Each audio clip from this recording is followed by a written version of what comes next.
Dans les capitales européennes, le vélo électrique est devenu un moyen de transport à part entière. Un quart d'entre eux sont fabriqués non pas en Chine, mais au Portugal.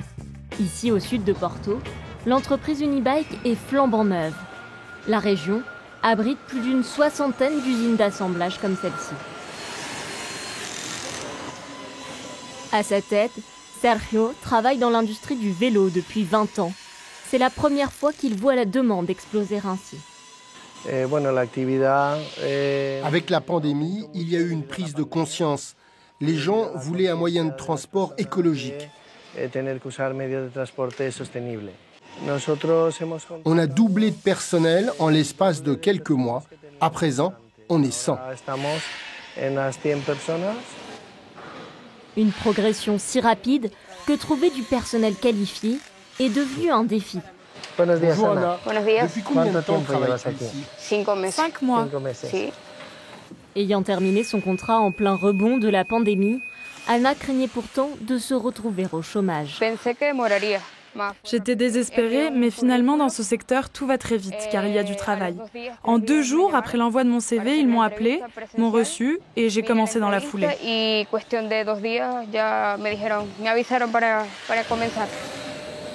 Depuis 2019, le Portugal est le premier fabricant de bicyclettes en Europe. Le pays produit près de 3 millions de vélos par an et cet atelier en peint 170 000 chaque année. Ici, nous avons le système de peinture le plus moderne d'Europe. La croissance est telle que pour Paola, la fille de Sergio, reprendre l'entreprise familiale est une évidence. On a bouclé nos carnets de commandes pour 2022 et on commence déjà à remplir l'agenda pour 2023. Je pense vraiment que le vélo est un domaine d'avenir. Ce n'est pas qu'une mode passagère, c'est un secteur qui a de l'avenir à long terme. L'an dernier, une nouvelle usine a ouvert ses portes à seulement 20 km de là. Elle est la seule en Europe à fabriquer des cadres de vélo. C'est ici que tout commence. Voici les tubes d'aluminium que nous utilisons.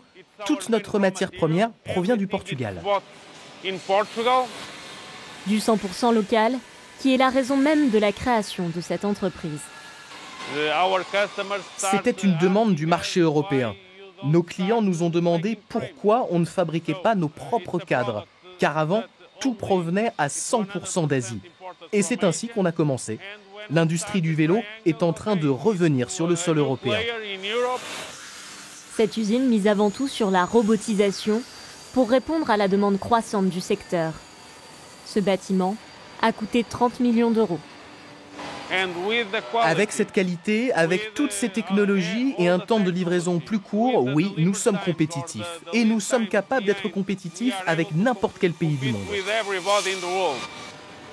Une technologie qui permet de rivaliser avec la Chine, Taïwan ou encore la Malaisie. À cela vient s'ajouter l'avantage de la proximité. Tout est fait au Portugal, jusqu'à l'homologation des différents modèles. Il y a un petit défaut sur le cadre, mais sinon tout est bon. Nous nous assurons de la qualité des produits afin qu'ils puissent être fiables. Nous sommes conscients que nos clients demandent des produits sans cesse innovants et de meilleure qualité. La Fédération des deux roues estime que le succès de la région doit beaucoup aux taxes imposées par l'UE à la Chine dans les années 90. Il a été mis en place des mesures anti-dumping qui ont permis aux entreprises européennes de s'insérer sur le marché de la production. Car sans cela, c'est impossible. La main-d'œuvre chinoise est beaucoup moins chère et ils n'ont pas de coûts de sécurité sociale comme en Europe. Mais selon cet économiste, le pays ne retire pas tous les bénéfices des progrès réalisés par l'industrie. Pour que le Portugal devienne célèbre avec le vélo, comme l'Allemagne avec les voitures, il nous faudrait nos propres marques. La valeur ajoutée de la production est faite majoritairement par les marques qui en font la commercialisation.